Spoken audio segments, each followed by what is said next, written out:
Hey guys, welcome to PM Pathshala. Guys, हम science वाला जो अपना पीटी 365 कर रहे हैं, let's do the next chapter, that is second chapter IT and computer से रिलेटेड, वो हम डिस्कस करेंगे।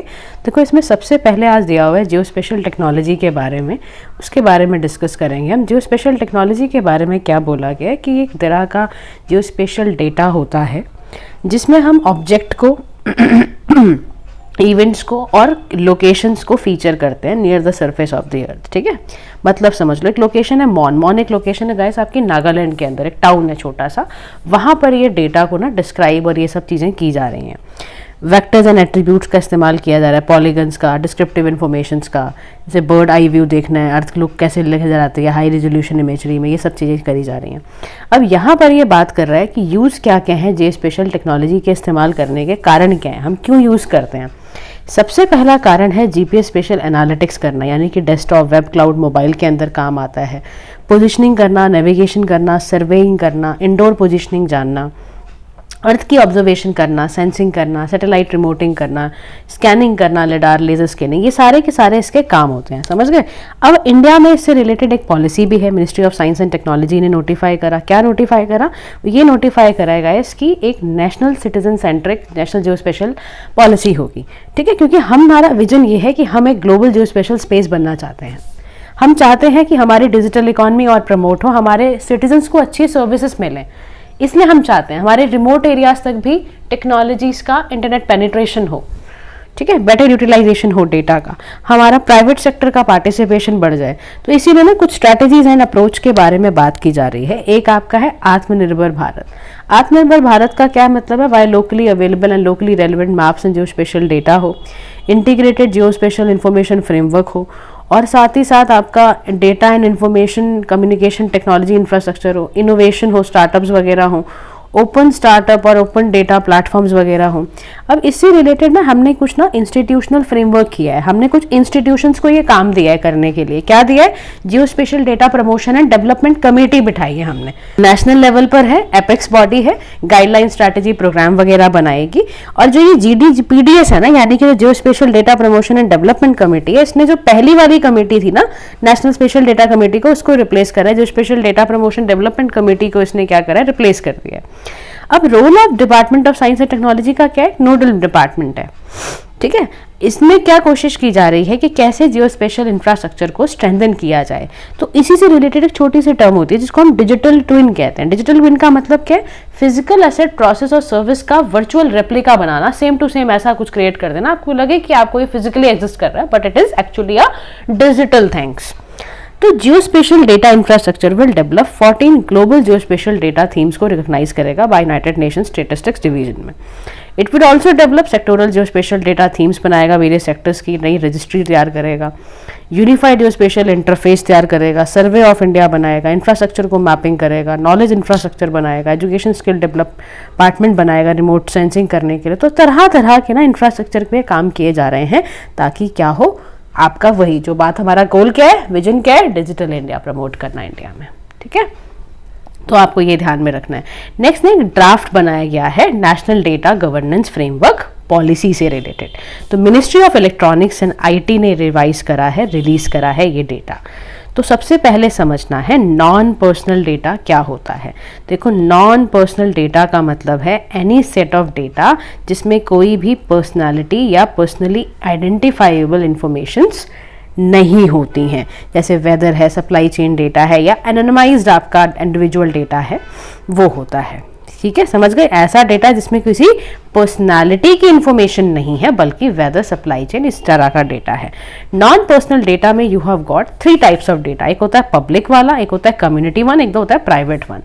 पब्लिक नॉन पर्सनल डेटा का मतलब है जैसे आप किसी लैंड रिकॉर्ड या किसी का व्हीकल रजिस्ट्रेशन करा रहे हो, ठीक है, वो वाला जो डेटा होता है वो पब्लिक होता है, पब्लिकली फंडेड वर्क के लिए किया जाता है। कम्युनिटी वाले में क्या होता है? जैसे म्यूनिसिपल कॉर्पोरेशन का डेटा कलेक्ट करना है तो वो कम्युनिटी नॉन पर्सनल डेटा हो जाएगा। प्राइवेट वाले में क्या है कि किसी रिसर्च के थ्रू कोई डेटा निकाल रहे हो आप किसी पर्टिकुलर चीज का, तो वो personal non personal private non personal data हो जाएगा। ठीक है, got the point. Now the next is national data governance framework policy क्या है, इसको रिवाइज करा गया, इसका एक वर्जन आया, draft India accessibility data and use policy 2022।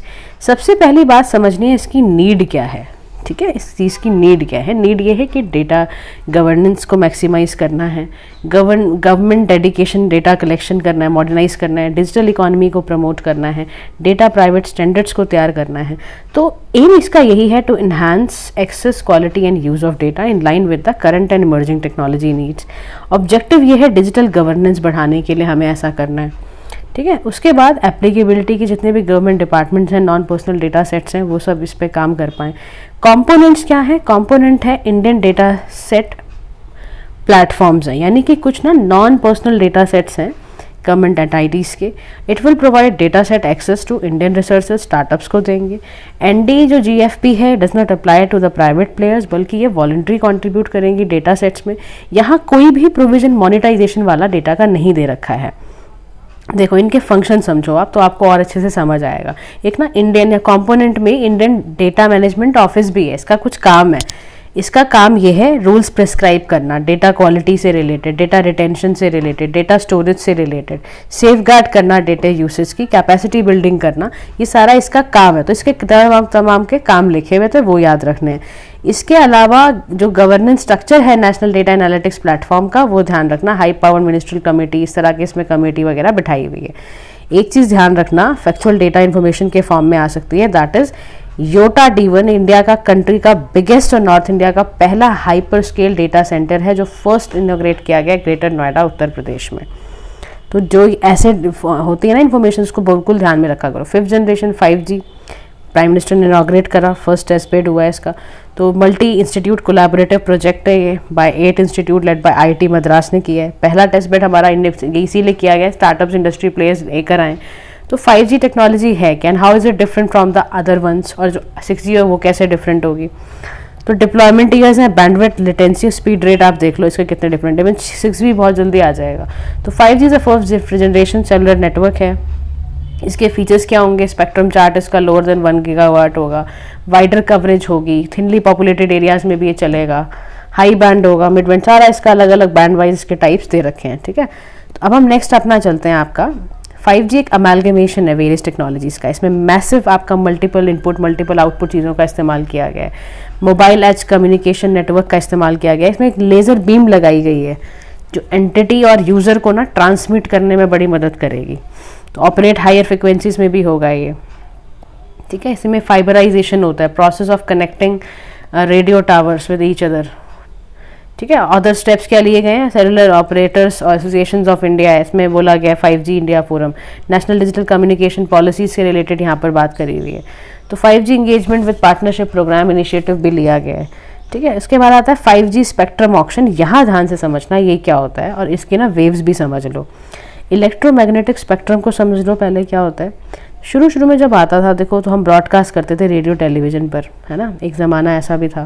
फिर रेडियो माइक्रोवेव्स आए, फिर इंफ्रारेड आए, इसमें हम हीट ट्रांसमिट करना फ्रॉम सन फायर रेडिएटर्स पे सीख गए। विजिबल लाइट होने लग गई। फिर एक अल्ट्रावायलेट रेज आई, इसमें absorb by skin, use for fluorescent tubes. फिर view inside bodies and objects में हम एक्सरे देखने लग गए, गामा रेज आई। तो देखो आप रेज कैसी होती चली गई, जितनी वेवलेंथ आपकी कितनी होने लग गई, करीब आती चली गई, उतनी ज़्यादा स्ट्रांग होने लग गई। ठीक है, 5G स्पेक्ट्रम में क्या है कि रिलेट होता है, रेडियो फ्रिक्वेंसी है बेसिकली। 5G स्पेक्ट्रम क्या होता है? रेडियो की एक फ्रिक्वेंसी होती है, मोबाइल इंडस्ट्री को एलोकेट की जाती है, दूसरे सेक्टर जो कम्युनिकेशंस के हैं उनको एयरवेव्स के थ्रू दी जाती है। तो स्पेक्ट्रम एक तरह का क्या है, सॉवरेन असेट होता है, और operators are likely going to use mix of low band mid band ऐसे यूज करते हैं, ताकि वो 5G एक्सपीरियंस कस्टमर के डिमांड पे उसको दे पाए। समझ गए? तो याद रखोगे 5G स्पेक्ट्रम क्या होता है? स्पेक्ट्रम एक तरह की रेडियो फ्रिक्वेंसी है जो किसको दी जाती है, लोकेट की जाती है मोबाइल इंडस्ट्री को। नेक्स्ट आपका आता है 5G open radio access network, इसे रैन कहते हैं। देखो रैन में centre for development and telematics जो आपकी सारी ऑर्गेनाइजेशन थी, इसमें ओपन रैन की बात की गई है। क्या होता है ये? देखो रैन क्या है? RAN is the radio access network. तो एक ऐसा नेटवर्क है जो आपके मेन इंफ्रास्ट्रक्चर नेटवर्क को एंड यूजर से कनेक्ट करे, उसको कहते हैं। क्रिटिकल टेक्नोलॉजी है यूजर्स को कनेक्ट करने के लिए। जितनी भी वेब्स आपके कई जगह पे इस्तेमाल है। देखो इसका faster time to market, agility to आपके इनोवेशन, डेटा सेंटर्स में वेंडर डाइवर्सिटी, तो ये बहुत जगहों पर ना यूज होती है। इसमें difficult to mix vendor for it different units. और current RAN technologies provided as an integrated platform for both hardware and software में ये आपका इस्तेमाल की जाती है। तो आइडिया क्या है ओपन रैन का कि इनेबल करना ऑपरेटर्स को to mix and match components from different vendors के लिए इस्तेमाल करना। Open RAN will create multi supplier RAN solution use हो जाएगा, तो ये सारा इसमें दे रखा है। Now the next is about satellite communication में किस तरह का क्वेश्चन आपसे पूछा जा सकता है, सैटेलाइट कम्युनिकेशन होता क्या है पहले समझ लो, फिर क्वेश्चन तुम्हें अपने आप ही समझ आएगा इससे। तो रिसेंटली ना जो आपका ट्राई है, telecommunication regulatory authority of India है, उसने रिकमेंडेशन दिया licensing framework for establishing and operating for satellite earth station gateway के रिलेटेड। अब सैटेलाइट अर्थ स्टेशन गेटवे क्या है, गेटवे हब है जिसमें आप क्या करेगा, एक गैप ब्रिज करेगा, किस चीज़ का, स्पेस बेस्ड कम्युनिकेशन नेटवर्क का और टेरेस्ट्रियल कम्युनिकेशन नेटवर्क का। एक स्पेस बेस्ड कम्युनिकेशन होता है, टेरेस्ट्रियल मतलब लैंड वाला कम्युनिकेशन नेटवर्क। यहाँ पे कुछ ऐसे इक्विपमेंट लगाए जाएंगे जो रेडियो फ्रिक्वेंसी को कन्वर्ट करके आईपी यानी इंटरनेट प्रोटोकॉल से घुस के टेरेस्ट्रियल कनेक्टिविटी देगा। तो सैटेलाइट कम्युनिकेशन का सीधा सा मतलब क्या होता है, कम्युनिकेशन लिंक बैठाना जिसका इन्वॉल्व होता है। इसमें आर्टिफिशियल सैटेलाइट्स का भी इस्तेमाल किया जाता है, जैसे GSAT-10 का, INSAT-3A का इस्तेमाल किया जाता है। सेटकॉम के दो मेन कंपोनेंट हैं, ग्राउंड वाला एक सेगमेंट है, एक स्पेस सेगमेंट होता है। ग्राउंड सेगमेंट का मतलब होता है मोबाइल ट्रांसमिशन डिसीजन होता है वो फिक्स किए जाते हैं, स्पेस में सैटेलाइट इटसेल्फ वहाँ पे जाती है। सैटेलाइट कम्युनिकेशन के फायदे क्या होते हैं, लॉन्ग डिस्टेंस के लिए बहुत चीपर हो जाता है, रिमोट लोकेशन तक पहुँच पाएगा, टेलीकॉम ऑपरेटर्स अपनी रीच बढ़ा पाएंगे, ग्लोबल कम्युनिकेशन के लिए बहुत ज़रूरी है। तो सैटेलाइट इंटरनेट का इस्तेमाल क्या होता है कि वायरलेस इंटरनेट कनेक्शन है, जिससे सैटेलाइट आपका जाएगा और इंटरनेट सिग्नल्स देगा, तो जियो स्टेशनरी के लिए अच्छा है ना। And it is different from satellite television से डिफरेंट होता है कि और ज़्यादा बैंडविड्थ को गो both ways with a much greater amount of bandwidth है। तो आप जानते ही हो रेलटेल मिनी रत्ना PSU है ना, उसने PM वानी स्कीम में इस्तेमाल भी करा हुआ है। 100 रेलवे स्टेशन के अंदर ये एक्सेस पब्लिक वाईफाई का बढ़ाया गया है। स्प्ली इंटरनेट क्या होता है, या स्पेशल इंटरनेट कह लो, रशियन थ्रेटन था ना, तो थ्रेटन करा, तो एक तरह का इंटरनेट जो फ्रेगमेंट हो जाए ना due to nation filtering content या ब्लॉक करना पॉलिटिकल पर्पजेस के लिए। जैसे चाइना का जब ग्रेट फायरवॉल था ना, तो keeps American tech giant pushing कि भाई ऑनलाइन सर्विसेज को इंडिजिनियसली डेवलप करा जाए, पुश करा जाए। एक गीगा मैश होता है, इनोवेटिव वायरलेस नेटवर्क सोल्यूशन है, ठीक है, स्ट्रॉम इसको करता है। इसमें कंजेशंस को एड्रेस करने के लिए बनाया गया था 4G इंफ्रास्ट्रक्चर में ना, जब कभी भी बहुत ज़्यादा कंजेशन ट्रैफिक का आ जाता था तो इसको डेवलप इसीलिए किया गया। नेक्स्ट हम बात करते हैं वर्चुअल प्राइवेट नेटवर्क। आपके मोबाइल में दिखता होगा आपको, होता क्या है जानो आज। जब सेंट्रल गवर्नमेंट ने भाई VPN कंपनी से पूछा कि वो रिकॉर्ड दें, लॉग्स बनाए, कस्टमर इन्फॉर्मेशन दें, और डायरेक्ट किसने किया, Indian computer emergency response team CERT-in ने किया। अब डायरेक्टिव्स में क्या क्या बोला गया कि जो भी जितनी भी क्लाउड सर्विस या VPN प्रोवाइडर्स हैं वो series of extensive consumer information जो होंगे वो मेंटेन करेंगे at least 5 years even after cancellation और विड्रॉल रजिस्ट्रेशन के बाद भी। तो डेटा सेंटर कंपनीज ने ये सब बोला है कलेक्ट करने के लिए, डेटा स्टोर करने के लिए। CERT-in में ध्यान रखना, इस बॉडी के बारे में जान लो, न्यू दिल्ली हेडक्वार्टर्स में इसका हेडक्वार्टर्स है। इसका फंक्शनल ऑर्गेनाइजेशन है ministry of electronic and communication information technology के अंदर काम करती है, ये नोडल एजेंसी है। और इसका काम क्या है, फॉरकास्ट करना, अलर्ट करना, साइबर सिक्योरिटी इंसिडेंट को, साइबर इंसिडेंट्स को कोऑर्डिनेट करना, ये सारे इसके ऑब्जेक्टिव होते हैं, ठीक है। CERT-in के ध्यान रखना, Indian computer emergency response team है ये। वर्चुअल प्राइवेट नेटवर्क होता क्या है, एनक्रिप्टेड आपका कनेक्शन है इंटरनेट पे, जो आप from the device to network real time में आपको जो दिख रहा है ना, इनक्रिप्टेड कनेक्शन जो इंटरनेट से आपको मिलता है। जैसे आपने डिवाइस की यूज़ करा, VPN क्लाइंट होता है, फिर वो इंटरनेट की मदद से, सर्वर की मदद से आपको जो इन्फॉर्मेशन दे रहा होता है उसी को कहते हैं हम। टाइप में बात करोगे तो देखो, एक तो होता है SSL यानी कि सिक्योर की बात कर रहे हैं ये, सॉकेट लेयर की। एक साइट टू साइट होती है, क्लाइंट टू सर्वर होती है। सिक्योर सॉकेट्स लेयर का मतलब है कि जो इंडिविजुअल यूज़र है वो ऑर्गेनाइजेशन के नेटवर्क को इस्तेमाल कर सकता है without need of specialised software. एक होता है कि साइट टू साइट VPN यानी कि प्राइवेट नेटवर्क है कि वो हाइड करने के लिए private intranets and allow users to secure networks को यूज़ करें। क्लाइंट टू सर्वर VPN होता है, तो user is not connected to the internet या अपनी ISP इंटरनेट स्पेस प्रोवाइडर से भी नहीं हुआ है, डायरेक्ट कनेक्शन है उसका VPN प्रोवाइडर से, तो उसको क्लाइंट टू सर्वर VPN कहते हैं। तो if you receive the question कि what are the 3 types of VPN, उससे रिलेटेड कुछ आ जाए कि स्टडी फॉर्म में भी, तो यू शुड अवेयर अबाउट कि 2-3 तरह के होते हैं, site to site, client to server and secure socket layer. Benefit क्या होता है भाई, IP एड्रेस पता चल जाता है, प्रोटोकॉल्स का पता चल जाता है, थर्ड पार्टी को प्रिवेंट करता है ये gain access to confidential information का ना मिले, इसीलिए VPN का इस्तेमाल किया जाता है ताकि थर्ड पार्टी को आपकी प्राइवेट जानकारियाँ ना मिले। इश्यूज़ क्या हैं, जुरिसडिक्शन का, डेटा लीक्स का, साइबर सिक्योरिटी इश्यूज़ का। नेक्स्ट आता है डार्क नेट के बारे में बात करते हैं। डार्क नेट क्या है? देखो जर्मनी ने ना अभी रिसेंटली शट डाउन करा link hydra market, consider the world का biggest oldest dark net market place था, इलीगल आइटम एंड सर्विसेज रखता था। अब डार्क नेट है क्या? देखो डार्क नेट को ना हम डार्क वेब भी कहते हैं, और ये वो इंटरनेट है जहाँ पर ना आप ट्रेडिशनल सर्च इंजन्स को यूज़ नहीं कर सकते, एक्सेस नहीं कर सकते लाइक गूगल, ना ही आप नॉर्मल ब्राउज़र लाइक क्रोम और इसको यूज़ नहीं कर पाओगे सफारी को। तो जनरली ये नॉन स्टैंडर्ड कम्युनिकेशन प्रोटोकॉल्स होते हैं which makes inaccessible to internet service providers. जो कंटेंट होता है ना डार्क नेट का इनक्रिप्ट करा जाता है, स्पेसिफिक ब्राउज़र जैसे द ओनियन रिंग एक्सेस कर सकता है। तो dark net itself is a part, only a part of the deep web, ठीक है ना। तो इंटरनेट का जो रीडली एक तो हो जाता है पार्ट ऑफ द इंटरनेट जो रीडली अवेलेबल है, उसको हम सरफेस वेब कहते हैं। एक ऐसी चीज़ है जो आप रीड नहीं कर सकते हो। तो अब ये डार्क वेब यूज़ कौन करता है? तो ये जर्नलिस्ट यूज़ करते हैं, या जो भी बहुत ऑपरेसिव रिजाइम में जहाँ पर गवर्नमेंट सेंसरशिप है ना, to communicate without any government censorship, वहाँ पे यूज़ करा। रिसर्चर स्टूडेंट यूज़ कर सकते हैं सेंसिटिव टॉपिक्स पे रिलेटेड। अब इससे रिलेटेड कंसर्न्स क्या थे? देखो एनोनिमिटी होना। अब समझो what do you mean bye anonymity? Anonymity means guys your situation जहाँ पर person name is not known, ठीक है, एनोनिमस, या कहीं पे बहुत ज़्यादा ना इलिसिट एक्टिविटी हो रही हो। तो इलिसिट मतलब जो गवर्नमेंट के रूल्स के रेगुलेशंस के खिलाफ है, या आप ड्रग डीलिंग कर रहे हो या टेररिस्ट से बातें कर रहे हो, तो ये सारा का सारा ना इश्यूज़ रहते ही हैं आपके डार्क वेब के साथ, ठीक है। Now let's discuss about artificial intelligence. Artificial intelligence देखो क्या है, वो कंप्यूटर की फील्ड है, वो कंप्यूटर साइंस की फील्ड है जहाँ पर ना हम इंटेलिजेंट मशीन्स को क्रिएट कर रहे हैं ताकि वो ह्यूमन इंटेलिजेंस वाला काम करें, वर्चुअल विजुअल स्पीच दें, है ना, लैंग्वेज ट्रांसलेट करें, स्पीच रिकॉग्नाइज करें। तो आर्टिफिशियल इंटेलिजेंस एनी टेक्निक जो कि इनेबल करती है मशीन को कि वो ह्यूमन की तरह काम करने लग जाए, ठीक है, वो होती है आर्टिफिशियल इंटेलिजेंस। एक होता है आपका मशीन लर्निंग, यानी कि इसमें एल्गोरिदम्स यूज़ किए जाते हैं जिससे कंप्यूटर लर्न करता है बिना प्रोग्राम किए। एक आर्टिफिशियल न्यूरल नेटवर्क्स होते हैं, डीप लर्निंग होती है, इसमें users deep artificial neural networks की तरह इस्तेमाल कर रहे होते हैं। तो this is your AI and II के वो। अब टाइप्स ऑफ एआई की बात करते हैं। देखो आर्टिफिशियल नैरो इंटेलिजेंस है एक तो आपका। नैरो का मतलब क्या होता है कि to outperform humans in a narrowly defined manner. Artificial general intelligence का मतलब क्या है?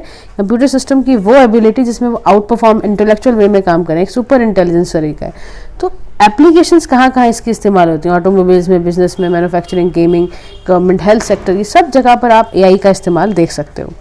जनरेटिव आर्टिफिशियल इंटेलिजेंस क्या है? तो देखो रिसेंटली टेक कंपनीज ने around the world generative AI की बात करी है, बहुत सारे केसेस में यूज हो सकता है। तो कह रहा है क्योंकि जनरेटिव एआई बहुत ज़्यादा भाई इस वक्त पॉपुलर है, ओपन एआई, चैट जीपीटी, ये सारे क्या है? जनरेटिव आपके एआई हैं, या गूगल्स बीआरडी, एआई डेली, सारे कोडेक्स, GPT-3, सारे के सारे आपके ये क्या करते हैं? कन्वर्सेशनल करते हैं, AI language based on deep learning बात करेंगे, डीप न्यूरल नेटवर्क्स का इस्तेमाल करेंगे। जनरेटिव एआई जो होते हैं वो एल्गोरिथम्स को यूज़ करते हैं नया कंटेंट बनाने के लिए, ऑडियो, कोड, इमेज, टेक्स्ट बनाने के लिए, और ये ट्रेनिंग मशीन लर्निंग मॉडल से अचीव हुआ है। तो प्रोमिनेंट जो आपके मॉडल्स हैं जनरेटिव एआई, सारे के सारे इसमें इस्तेमाल किए जाते हैं। तो आगे यहाँ पर फिर आता है ग्लोबल पार्टनरशिप ऑन एआई के बारे में। तो ग्लोबल पार्टनरशिप ऑन एआई क्या है? इसका हेडक्वार्टर ध्यान में रखना पेरिस में है।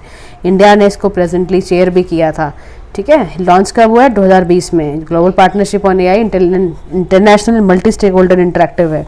यहाँ पर कैसे इस्तेमाल करना है सब पे बात की जाती है। 29 मेंबर स्टेट्स हैं, इंडिया भी इसका फाउंडिंग मेंबर है। ऑर्गेनाइजेशन जो सेक्रेटेरिएट है वो कहाँ है? OECD, यानी कि for economic cooperation and development. तो recently India took over the chairperson from France, ऐसे इसमें यहाँ पर किया गया था। नेक्स्ट हम चलते हैं अभी 4D प्रिंटिंग के ऊपर बात कर लेते हैं। देखो रिसेंट ईयर्स में ना 4D टेक्नोलॉजी बहुत ही ज़्यादा इन्हांस हो रही है। क्यों? क्योंकि कैंसर थेरेप्यूटिक पोटेंशियल है इसमें, सर्जरी ठीक करने का, केमोथेरेपी, ये सब चीज़ों को भाई करता है।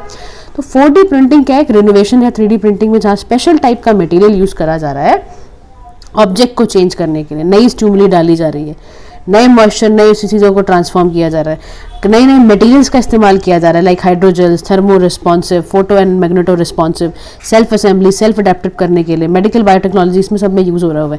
तो यहाँ पर ये इस्तेमाल करने से ना इससे फ़ायदा आपको क्या हो रहा है समझ रहे हो ना आप? Why it is using because it harnessing the potential जो आपके कैंसर थेरेपेटिक्स इशूज़ आ रहे हैं वो चीज़ों को दूर करने के लिए कर रहा है। डायनेमिक स्ट्रक्चर है, देखो इसका अगर आप स्ट्रक्चर की भी बात करोगे तो स्ट्रक्चर इज़ वेरी डायनेमिक।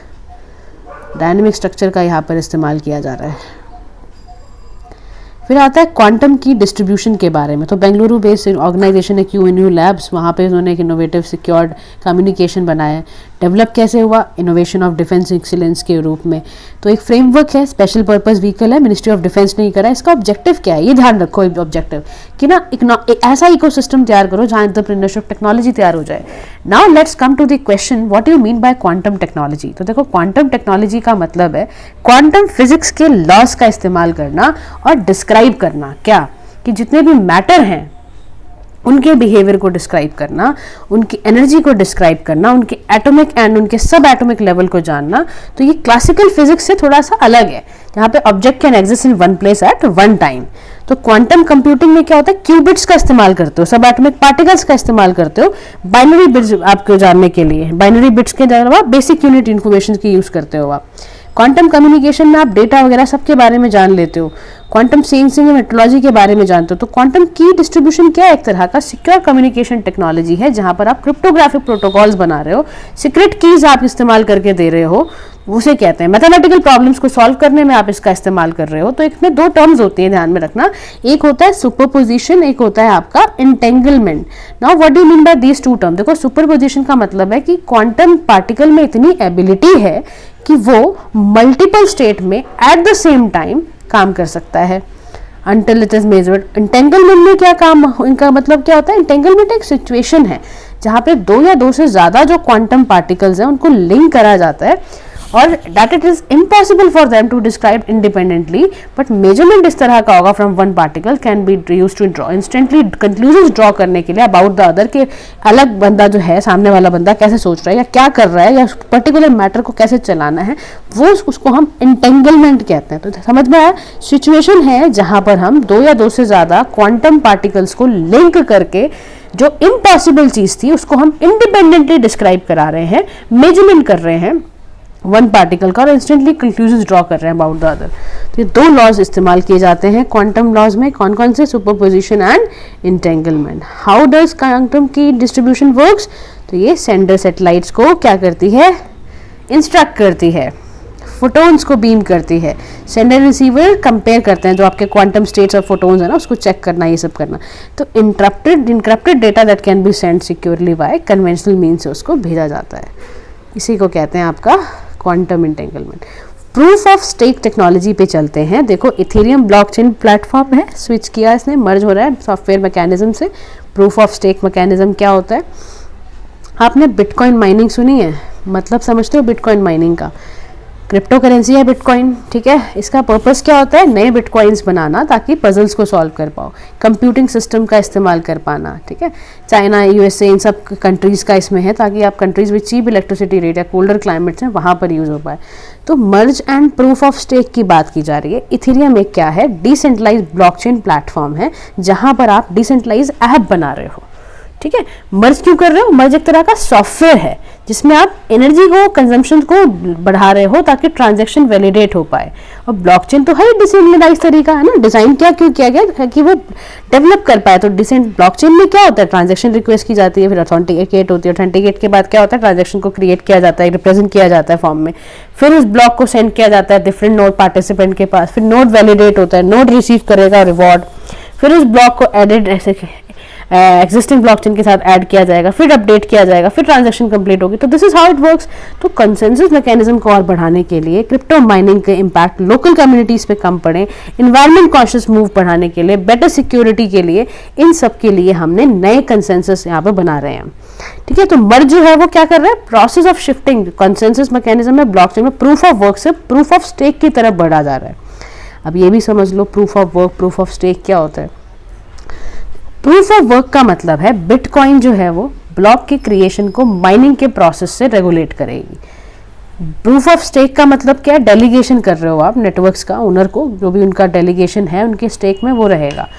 तो इसमें क्या होता था, प्रूफ ऑफ वर्क में मैकेनिज्म में क्या होता, तो ऐड हर ब्लॉक में ऐड करते थे और चेंज माइनर को जब तक उनकी डिफिकल्ट पजल सॉल्व ना होती जाए। प्रूफ ऑफ स्टेक में कोई कॉम्पिटिशन का चक्कर नहीं है। यहाँ मैलिशियस ब्लॉक में कई लोग आ जाते थे, यहाँ कोई चक्कर ही नहीं है।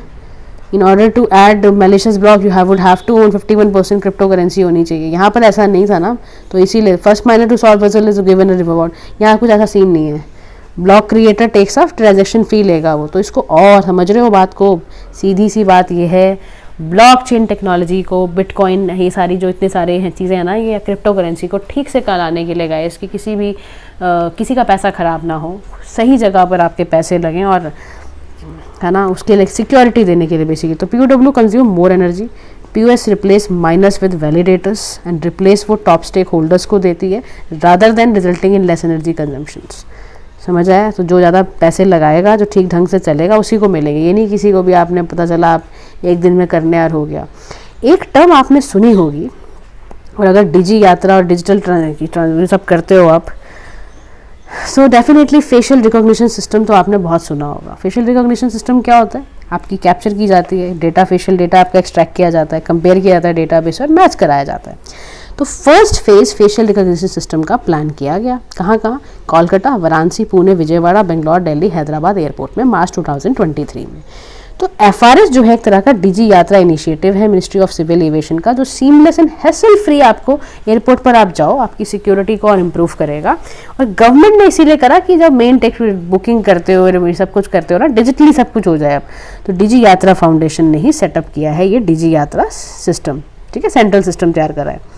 तो फेशियल रिकॉग्निशन सिस्टम समझ गए आप क्या क्या होता है इसमें, क्या क्या करा जाता है। तो ऑटोमेटिक एप्लीकेशंस में क्या क्या है, तो भाई आप एंट्री पॉइंट, चेक पॉइंट आपका आसानी से हो जाएगा, है ना, टाइम क्राइम इन्वेस्टिगेशन में, फैसिलिटेशन में बचोगे आप, क्रिमिनल्स का आइडेंटिफिकेशन आसानी से हो जाएगा। लेकिन इसमें ना प्राइवेसी कंसर्न्स आ जाएंगे, स्टेट स्पॉन्सर्ड मास सर्विलेंस आ जाएगा, absence of data protection law वाली बात आ जाएगी। तो देखो हर चीज़ के नुकसान फ़ायदे हैं ही ना टेक्नोलॉजी के। तो नेक्स्ट इज एक्सटेंडेड रियलिटी क्या होती है। तो देखो ministry of electronics and information technology ने startup hub and Meta collaborate करा है ताकि वो एक्सटेंडेड रियलिटी को, XR लिखते हैं इसको, स्टार्टअप इंडिया का कर पाएँ। अब एक्सटेंडेड रियलिटी क्या है? देखो सबसे पहले तुम्हें पता होना चाहिए we have 3 types of reality. एक होती है ऑगमेंटेड रियलिटी, एक होती है मिक्स्ड रियलिटी, एक होती है वर्चुअल रियलिटी। ऑगमेंटेड रियलिटी का मतलब क्या है कि जो यूज़र है ना वो स्टैटिक डिजिटल इन्फॉर्मेशन को देखता है, विजुअल एलिमेंट को इंटीग्रेट करके देखता है रियल एनवायरनमेंट के साथ। मिक्स्ड रियलिटी का मतलब है जो यूज़र है वो रिस्पॉन्सिव वर्चुअल एलिमेंट के साथ इंटरैक्ट करेगा, फिर आपका वो रियल एनवायरनमेंट से इंटीग्रेट होगा। वर्चुअल रियलिटी में यूज़र इम्बर्स हो जाता है, इंटरैक्टिव होता है, डिजिटली जनरेटेड एनवायरनमेंट बनाता है। अब इसका मतलब आप समझते जाओ, मैं आपको इसका मतलब समझाती हूँ अभी। यहाँ पर एक क्या क्या कर रहा है, सबसे पहले समझो, देखो एक्सटेंडेड रियलिटी का इस्तेमाल कहाँ हो रहा है? रिमोट वर्क में, ठीक है, एंटरटेनमेंट गेमिंग इंडस्ट्री में, मेडिसिन में, एजुकेशन एप्लीकेशंस के अंदर इसका इस्तेमाल है। तो लेकिन आप ये समझो ये AR MR का ना एग्जाम्पल समझ लो, एग्जाम्पल से ना आपको समझ आ जाएगा कि ऑगमेंटेड रियलिटी, मिक्स्ड रियलिटी और वर्चुअल रियलिटी होती क्या है।